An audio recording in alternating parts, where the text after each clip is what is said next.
ओम ब्रह्मा मुरारी त्रिपुरांतकारी भानु शशि भूमि सुतो बुधश्च गुरुश्च शुक्र शनि राहु केतव सर्वे ग्रहा शांतिकरा भवन्तु सर्वे ग्रहा शांतिकरा भवन्तु नवग्रहा शांतिकरा भवन्तु। गुरुर्ब्रह्मा गुरुर्विष्णु गुरुर्देवो महेश्वरा गुरुर्साक्षात् परब्रह्म तस्मै श्री गुरुवे नमः। अखंडमंडलाकारं व्याप्तं येन चराचरं तत्पदं दर्शितं येन तस्मै श्री गुरुवे नमः। नमस्कार, स्वागत है आपका आचार्य वाणी में। मैं आचार्य डॉक्टर विक्रमादित्य आपके साथ हूँ और आज का विषय जो हमारे लेके बैठे हैं यहाँ पर आपके समक्ष वो है बृहस्पति का वक्री होना। बृहस्पति आपकी राशि मकर राशि वालों के हिसाब से यदि हम बात करें तो आपके पंचम भाव में चल रहे हैं और पंचम भाव में बृहस्पति का प्रभाव बड़ा विचित्र माना जाता है। फलीभूत हो तो जीवन में लाभ के बहुत योग बना दे। उसी प्रकार से गोचर के अंदर भी बृहस्पति का पंचम भाव में बैठकर फल जो है वो अद्भुत रूप से देखा जा सकता है, लेकिन उसको जगाने का तरीका चाहिए। ये बात हमको समझनी चाहिए। बृहस्पति जो भी ग्रह है वो कब आपके जीवन में प्रभाव उत्पन्न करेगा। इस वक्त बृहस्पति का जो संबंध चल रहा है विशेष तौर पर हम समझने का प्रयास करें कि 9 अक्टूबर से लेकर 4 फरवरी के बीच में बृहस्पति महाराज वहाँ वक्री स्थिति में चलेंगे और ये वक्र स्थिति जो है वो विशेष तौर पर जो इस वक्त बनकर तैयार है वो विशेष तौर पर 2 नक्षत्रों पर भी होने वाली है। ऐसे में बृहस्पति का ट्रांजिट जो रहेगा मंगल के नक्षत्र और चंद्रमा के नक्षत्र में रहेगा 28 नवंबर तक मृगशिरा नक्षत्र में और उसके बाद से लेकर फरवरी तक रोहिणी नक्षत्र के अंदर बृहस्पति का जो वक्र गति रहेगी वो विशेष तौर पर बहुत सोच विचार कर कार्य करने की है। पंचम भाव बुद्धि का भाव माना जाता है, पंचम भाव संतान का भाव माना जाता है, पंचम भाव विद्या का भाव भी माना जाता है। और ऐसे में बृहस्पति का ये जो वक्रत्व है विशेष तौर पर इसको समझने का हम प्रयास करें। ऐसे में थोड़ी सी वीतरागिता मनोमस्तिष्क पर छा सकती है और ऐसा हो सकता है कि कई लोगों के जो साथ जो आत्मीय संबंध होता है उसमें बृहस्पति के थोड़े से नेगेटिव प्रभाव उत्पन्न मनोमस्तिष्क पर हो सकते हैं। थोड़ा सा किसी एक कोई बात से मन पे ठेस लग सकती है और थोड़ा सा आपका ध्यान भी थोड़ा भटक सकता है, ऐसा योग बनता दिखाई दे रहा है। कोशिशें करें। देखिए बृहस्पति बड़े विचित्र ग्रह माने जाते हैं, देवगुरु माने जाते हैं और साथ साथ बृहस्पति हमारे सौरमंडल के अनुसार से सबसे विशाल ग्रह हैं और ये पृथ्वी के हमारे सबसे अच्छे मित्र माने जाते हैं। हमारी रक्षा करने के लिए समय से तैयार होते हैं, लेकिन वक्र गति में जाने से बृहस्पति जो है वो ताकतवर तो हो जाएंगे, लेकिन पंचम में विशेष तौर पर बृहस्पति का कुछ लगातार उपाय करने की ज़रूरत है, ध्यान रखते हुए कार्य करने की ज़रूरत है। ऐसे में विशेष तौर पर अब जन्मपत्री के अंदर मूलभूत से क्या कुछ ग्रह योग चल रहे हैं वो भी सब समझने की आवश्यकता रहती है, ऐसे में गोचर के दृष्टिकोण से। ऐसे में इन सब स्थितियों में चलते हुए बृहस्पति का जो खास तौर पर कुछ खास उपाय करने की ज़रूरत रहेगी। एक तो खास तौर पर पीली चीज़ों का उपयोग, केसर का उपयोग, हल्दी का उपयोग, किसी रूप में माथे पर टीका लगाना या उसको आप अपनी डाइट में किसी न किसी रूप से इस्तेमाल करने का प्रयास करें। अन्यथा कई मामलों में जीवन में सही जगह पर कार्य करते करते मन थोड़ा भटक सकता है, ये साफ साफ ग्रह दिखा रहा है और इसका प्रभाव बहुत बड़ा होगा। ये बात आपको समझने की ज़रूरत है बृहस्पति के दृष्टिकोण से, क्योंकि बृहस्पति का प्रभाव पंचम भाव में जिस प्रकार का योग बन रहा है वो विशेष तौर पर आपके कई महत्वपूर्ण भावों का मालिक भी है। तृतीय भाव जो पराक्रम का भाव है वहाँ राहु का इस वक्त योग चल ही रहा है और 12वां भाव जो है वो विशेष तौर पर व्यय का भाव जो है, इन दोनों के भाव के स्वामी होकर आपकी राशि के दृष्टिकोण से बृहस्पति का जो ये वक्र गति को प्राप्त करना है। कहा जाता है कि जैसे ग्रह को समझना पड़ता है कि ग्रह कितनी ताकत में होता है। जब ग्रह वक्र स्थिति में प्राप्त होता है तो कहा जाता है कि उसकी जो ताकत है कई गुना अधिक बढ़ जाती है। हाँ, तो वैसे में बृहस्पति का जो प्रभाव है विशेष तौर पर आपको बड़ी सावधानी रखनी पड़ेगी। मन भटका तो बृहस्पति का नेगेटिव प्रभाव भी उत्पन्न हो सकता है। इस बात को हमें समझना चाहिए। विशेष तौर पर उसके लिए एक उपाय आपको जो हम बताने का प्रयास करें, अवश्य करने का प्रयास करें। प्रातःकाल जल्दी उठें, थोड़ा सा श्वान के निमित्त कुछ रोटी इत्यादि अवश्य सूर्योदय से पहले अवश्य डालने का प्रयास करिए। बृहस्पति का जो वक्र भाव है जो करीब 4 महीने के लिए है, ये थोड़ा सा कहीं ना कहीं विचारों में नेगेटिव ला सकता है, आलस्य उत्पन्न कर सकता है, क्योंकि पराक्रम का स्वामी भी आपकी राशि के अनुसार से बृहस्पति है और वो पराक्रम में कमी आने के योग बन सकते हैं।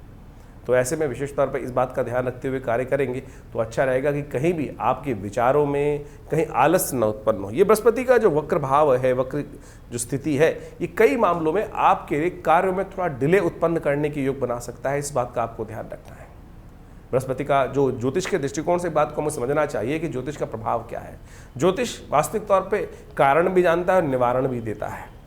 ग्रह नक्षत्रों की जो गणनाएं हैं उसके अनुसार से किस प्रकार के रास्ते हमारे जीवन में आगे आने वाले समय में हमारे सम्मुख आने के योग बनेंगे और उसको किस प्रकार से हमें ठीक करना है, इसको अच्छे से हमको समझ लेना चाहिए। बाकी ग्रहों की मूवमेंट भी इन दिनों जो चल रही है, शनि शुरू में जो वक्र स्थिति चल रही है वो वक्री नवंबर तक ही चलेगा। तो ऐसे में नवंबर तक का समय जो है वो आपके लिए खास तौर पर थोड़ा ध्यान रखने वाला रहेगा। खर्चे बड़ा बढ़ सकते हैं अननेसेसरी के, जो बेकार के कामों में विचारों में नेगेटिविटी आने के कारण से हो सकते हैं, वही बात आपको समझने की ज़रूरत है। जीवन में हमारे लिए क्या अच्छा है क्या खराब है उसके लिए ज्ञान को हमें लगातार जगाए रखने की ज़रूरत है। केसर और हल्दी दोनों उसमें आपके लिए अद्भुत रूप से हेल्प कर सकते हैं। आप अपने प्रति एक छोटा सा काम, हल्दी का टीका या केसर का टीका अपने माथे पर हर रोज़ लगाने का प्रयास करेंगे तो देखिएगा बृहस्पति के प्रभाव में जो नेगेटिविटी उत्पन्न हो रही है उसको बदलने के लिए रास्ता आपको सुंदर रूप से प्राप्त हो सकता है।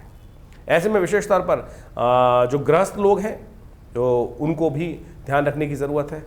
गृहस्थ लोगों के लिए विशेष तौर पर, क्योंकि इन दिनों खास तौर पर शनि महाराज भी वक्री स्थिति में चल रहे हैं, तो उनके लिए खास तौर पर अपने संतान की रक्षा के लिए कुछ शनि संबंधित उपाय भी करने की खास ज़रूरत दिखाई देती है। तो ऐसे में हो सके तो शनिवार के दिन हनुमान जी के मंदिर में जाके चोला भी चढ़ाएंगे तो वो अच्छा रहेगा आपके लिए। जो ग्रहों का प्रभाव है इन दिनों विशेष तौर पर जिस प्रकार का योग चल रहा है वो कहीं ना कहीं जिस प्रकार के योग बना रहा है उसके अनुसार से हम आपके समक्ष समस्त रूप से ये भाव उपस्थित करने का प्रयास कर रहे हैं। गणनाओं के अनुसार से जो कुछ दिखाई देता है वो आपके लिए लाभ की स्थिति भी बना सकता है। बृहस्पति की यदि आपने सही रूप से, बृहस्पति का एक मंत्र है ओम ग्रांग ग्रीं ग्रौंग से गुरुवे नमः, नित्यप्रति कम से कम एक माला उसका जप 108 बार अवश्य करने का प्रयास करें। पीली चीज़ों का दान करें। गौशाला में जाकर मूंग की दाल को भिगोकर उसको यदि विशेष तौर पर चने की दाल और मूंग की दाल दोनों को भिगोकर यदि गाय को भी दे दें तो वो बहुत अच्छा रहेगा। ये आपके लिए बृहस्पति के पॉजिटिव इफेक्ट को बढ़ाने के योग बना सकता है, लाभ की स्थिति को भी उत्पन्न कर सकता है। देखिए वक्र स्थिति है क्या, ये भी आपको समझने की आवश्यकता है। ग्रहगण दृष्टिकोण से बहुत सारे लोग वक्री को कहते हैं ग्रह उल्टा हो रहा है। ग्रह उल्टा नहीं हो रहा है। आमतौर पर यदि आप मान के चलें कि आप किसी दो गाड़ियाँ एक बिल्कुल पैरेलल एक दूसरे के साथ चल रही हैं तो क्या होता है कि एक गाड़ी की स्पीड कम है, एक गाड़ी की स्पीड थोड़ी सी ज़्यादा है, तो हमको लगता है कि दूसरी वाली गाड़ी हमसे पीछे रह गई है और वो पीछे की तरफ जा रही है, लेकिन वो अपने कार्य में जिस प्रकार से लग रही है वो उल्टी ज़्यादा ताकत लगा रही होगी वो स्थिति ग्रह की। तो बृहस्पति ग्रह को जो वक्री होना है वो उसकी शक्ति को बढ़ाने वाला है। लेकिन यहाँ जो पंचम भाव में आपके राशि के अनुसार से पंचम भाव में बैठकर बृहस्पति योग बना रहे हैं, ये बुद्धि वाले भाव में थोड़ी सी स्थितियों को नेगेटिव कर सकते हैं। तो इसके लिए आपको लगातार जो उपाय बताए हैं उनको करने की ज़रूरत है। वो करेंगे तो डेफिनेटली अवश्य रूप में आप बृहस्पति के शुभ प्रभाव को प्राप्त कर सकते हैं, क्योंकि बृहस्पति की दृष्टि इन दिनों जहाँ जहाँ पड़ रही है वो समझें बहुत इंपॉर्टेंट भाव बृहस्पति की दृष्टि पड़ रही है। बृहस्पति की दृष्टि पंचम नवम और जो विशेष सप्तम की दृष्टि होती है। तो इस प्रकार से आपके भाग्य पर बृहस्पति की दृष्टि पड़ रही है, आपके व्यय इनकम वाले स्थान पर बृहस्पति की दृष्टि पड़ रही है, आपके स्वयं लग्न पर राशि पर भी बृहस्पति की दृष्टि पड़ रही है। तो इन सबको ठीक करने के लिए सबसे ज़रूरी है कि बृहस्पति के कुछ खास उपाय आप लगातार करते रहेंगे तो बिल्कुल बृहस्पति का शुभ प्रभाव अवश्य आपके जीवन में उसका लाभ आपको मिल सकता है। मूलतः जन्मपत्री के अंदर भी बहुत सारे कारण होते हैं, उनको देख के समझने के लिए कि क्या कुछ जीवन में आगे भाव उत्पन्न होंगे, उनको समझते हुए कार्य करेंगे तो अच्छा रहेगा। देखिए ग्रहों का परिवर्तन समय समय पर होता रहता है। इन सब परिवर्तनों का प्रभाव तो प्रत्यक्ष रूप से जब हम आपके समक्ष उपस्थित करते ही रहते हैं, लेकिन ये जो गोचर का परिवर्तन है इसको विशेष तौर पर आपके मूल जन्मपत्री के साथ विचार करना बहुत ज़रूरी है। आमतौर पर यदि हम केवल गोचर के ही दृष्टिकोण से 12 राशियों के दृष्टिकोण से ही बात करते रहेंगे तो एक बात समझें कि वो तो केवल ऊपर से भाव पता चलेगा कि क्या किस प्रकार के रास्ते बनने हैं। लेकिन अब ये समझना पड़ेगा, इसकी स्थिति इस प्रकार से समझें कि दुनिया में हर प्रवृत्ति के लोग हैं, हर प्रकार के लोग हैं, जो कई बहुत ऊंचे स्थानों पर बैठे हैं, कई साधारण स्थानों पर बैठे हैं, कई बिल्कुल निकृष्ट स्थानों पर बैठे हैं। हर व्यक्ति अपनी अपनी जैसे सीढ़ियों के अलग अलग पायदान पर उपस्थित है। हर जितने करोड़ों अरबों लोग हैं उनके सबके अलग अलग पायदान हैं और उन सब पायदानों पर उनका प्रभाव गोचर पे अलग अलग प्रकार का होगा। ये ऐसा नहीं कह सकते कि ज्योतिष के दृष्टिकोण से ये जो गोचर का प्रभाव है हर व्यक्ति पर एक जैसा ही होने पड़े। आपकी जन्मपत्री में किस प्रकार के राजयोग बने हुए हैं, किस प्रकार के दरिद्र योग बने हुए हैं, किस प्रकार की दशाएं चल रही हैं, मूल जन्मपत्री के अंदर ग्रहों की अवस्था किस प्रकार की है। आप समझें कि गोचर में बृहस्पति महाराज या कोई भी ग्रह उच्च के हो गए और मूल कुंडली के अंदर उनमें ताकत ही नहीं है तो वो क्या प्रभाव दिखाएगा ग्रह, वो तो फिर साधारण होकर निकल जाएगा। बहुत सारे लोग अपने अपने समय समय पर प्रश्न उठते रहते हैं कि दुनिया में जब जिस प्रकार का ग्रह योग बन रहा है, अच्छा बन रहा है, राशि के दृष्टिकोण से अच्छा बन रहा है, लेकिन मेरी ज़िंदगी में कुछ नहीं हो रहा है। कारण क्या है? क्योंकि मूल जन्मपत्री में कितनी ताकत है, मूल व्यक्ति के अंदर कितनी ताकत है, किस प्रकार का कौन सा व्यक्ति किस लेवल पर बैठा हुआ है, क्या क्या उसके दुष्प्रभाव है, कौन कौन से कर्म किस प्रकार के उसने किए हुए हैं, उसका लेखा जोखा किस प्रकार का बना हुआ है, तो ये सब मूल जन्मपत्री के द्वारा ही समझा जा सकता है। उसके जीवन में क्या कुछ चलना है, कैसे चलना है। अब हवाएं तो ऐसा समझ सकते हैं कि गोचर के दृष्टिकोण से ऐसा माने कि एक वर्षा ऋतु की हवा चल रही है। अब वर्षा ऋतु के अंदर बड़ी सुहानी हवा चलती है कई बार, और वो यदि कोई व्यक्ति को बुखार है तो उसका बुखार बढ़ा देगी, यदि किसी को जोड़ों का दर्द है तो उसकी जोड़ों को दर्द को बढ़ा देगी। लेकिन कोई व्यक्ति स्वस्थ है तो पूरी तरह से उसका आनंद ले सकता है। कई व्यक्ति यदि मानसिक तौर पर दुखी है तब भी उसको कुछ ना कुछ रास्ता मिलता दिखाई देगा। लेकिन कहीं कोई मन से कहीं कुंठित है, फंसा हुआ है, तो वो हवाएं भी उसके मनोमस्तिष्क को शांत नहीं कर सकती। तो यही प्रभाव ऐसे इसी प्रकार से समझें कि जन्मपत्री को मूल रूप से देखना, विचार करना, और उस सब के हिसाब से गोचर का प्रभाव तो हम समय समय पर आपके समक्ष उपस्थित करते ही रहते हैं। तो इसको बहुत वृहद रूप से, बहुत सूक्ष्म दृष्टिकोण से ज्योतिष को एनालाइज करने की आवश्यकता होती है, और उसके लिए ही हम अच्छे से हर चीज़ को देखने का प्रयास करते हैं, समझाते हैं, और उसके प्रभाव को यदि हम समझें तो बहुत बिल्कुल बढ़िया प्रत्यक्ष रूप से एक नहीं हज़ारों लोगों के साथ संबंध हुआ, और बहुत सारे लोगों की जन्मपत्रियाँ देखने को देखते ही रहते हैं। और जब देखने को मिलता है, कई बार हज़ारों लोगों की कुंडलियों में इस प्रकार के योग लिख के दिया, समझाया कि भाई ये इस प्रकार का होने का योग है, ऐसा होगा, बिल्कुल मूल जन्मपत्री में जिस प्रकार से ऐसी दशाओं का योग है, इस वर्ष इस दिन ऐसा कुछ होने के योग बने, और सत्य माने। बहुत सारे लोग आते हैं मिलकर कि महाराज ये हो गया, ऐसा हो रहा है, ये स्थिति थी। तो आप समझे कि ज्योतिष बिल्कुल प्रत्यक्ष विज्ञान है। लोग समझने का हमको प्रयास करना चाहिए। उसके जो उपाय हैं, सबसे बड़ी बात उपाय है। किसी भी चीज़ के अंदर आप किसी डॉक्टर के पास गए, उन्होंने आपको एनालाइज करके बता दिया कि आपकी चीज़ों को समझकर, नब्ज को देखकर, आपके ब्लड टेस्ट को देखकर कि भाई ये समस्या है। अब उसका निदान क्या है?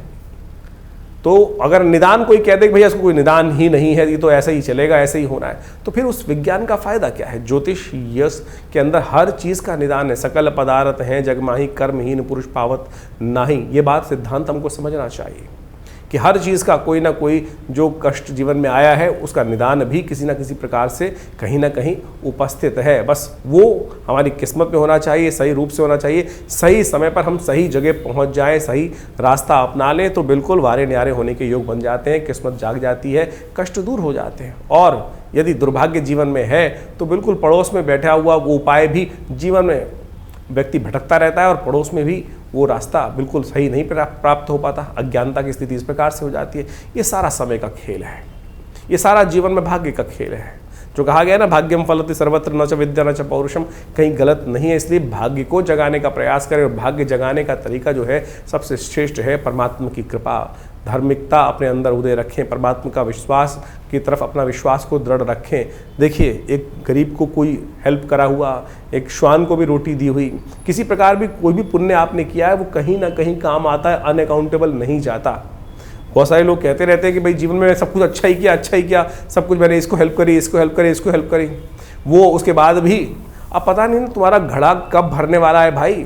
हो सकता है गड्ढा इतना बड़ा हो कि पूर्व जन्म में या किसी जन्म में कोई ऐसे अज्ञात दुष्कर्म हो गए हो जिसके कारण से जो पुण्य आप कर रहे हैं वो छौंकी लगते चले जा रहे हैं। अब किसी व्यक्ति के पास 2 करोड़ का लोन है, अब वो कमा रहा है 100 रुपया, तो 100 रुपये कमा के उस लोन को उतारने का प्रयास करेगा तो वो छौंक लग के उड़ ही जाएगा, पता भी नहीं चलेगा। उसका ब्याज, चक्रवर्ती ब्याज ही इतना होगा कि जो रोज़ की कमाई हो रही है वो निकल नहीं पा रहा है। तो ये स्थिति हमको समझनी है, और ये मूल जन्मपत्री समझा सकती है कि क्या स्थिति है, किस प्रकार का है, कहाँ कौन सी गलती हुई, और किस प्रकार से उसको ठीक करने के लिए कितना किलो वजन दूसरे पलड़े में डालना है कि दूसरा पलड़े में जो भार है, दुष्कर्म का भाग है, कष्ट का भार है, वो कैसे कट जाए। और इसलिए आपको ज्योतिष को समझना चाहिए। ज्योतिष के प्रत्यक्ष रूप से यहाँ हम जो भी आपके गोचर के प्रभाव को, बृहस्पति के प्रभाव को हमने आपके उपस्थित रखा आपकी राशि के अनुसार से, वो बिल्कुल वैदिक दृष्टिकोण से, प्रामाणिक दृष्टिकोण से बिल्कुल सत्य है। बस वही एग्जाम्पल आप समझ ले कि आप किस लेवल पर है, उसका प्रभाव आपके ऊपर किस प्रकार का हो रहा है, वो पूरी जन्मपत्री को निष्कर्ष रूप से यदि हम देखें समझें तो आप उसके लिए आश्रम से जुड़ सकते हैं। बहुत सारे आश्रम में बहुत सारी गतिविधियाँ चली रही हैं, बहुत सारे शोध चलते ही रहते हैं समय समय पर, चाहे वो यज्ञ विज्ञान है, चाहे वो मंत्र विज्ञान है, और बहुत सारी पुस्तकें आश्रम के द्वारा इन समस्त हमारे शोधों पर प्रकाशित की गई हैं, और नित्य प्रति बहुत सारे उत्सव कार्यक्रम में चलते रहते हैं। इस दौरान भी जैसे बृहस्पति का ये वक्र स्थिति चल रही है, आश्रम में लगातार बहुत सारे कार्यक्रम रहेंगे, यज्ञ भी रहते हैं। हर रविवार को सुबह 8 से 10 बजे तक यज्ञ रहता है, मंगलवार को सुंदरकांड का पाठ रहता है, नित्य प्रति रुद्राभिषेक रहता है, और उन सब के शुभ कार्यों में, पुण्य कार्यों में आप भी जुड़ सकते हैं। नंबर्स आपके सामने स्क्रीन पर है, और आपका सबका स्वागत है दिल्ली में विवेकानंद योग आश्रम में। आप आइए, हमारे बहुत सारे कार्यक्रमों में जुड़ सकते हैं आश्रम के साथ। आश्रम लगातार आपके बहुत सारी आश्रम की जो धार्मिक गतिविधियां हैं वो लगातार पिछले करीब 50-60 सालों से चली रही है, और हज़ारों लोग आश्रम के साथ जुड़े हैं। आप भी आएंगे रविवार वाले यज्ञ में तो स्वयं देखिएगा, माँ भगवती का सानिध्य प्राप्त कर आप अपनी किस्मत को जगा सकते हैं, कष्टों को दूर कर सकते हैं। माँ भगवती दुर्गा का शिव विग्रह, अत्यंत चमत्कारी शिव विग्रह वहाँ उपस्थित है, और भगवती कृपा से बहुत सारे मनोकामना सिद्धि के योग अवश्य बनेंगे।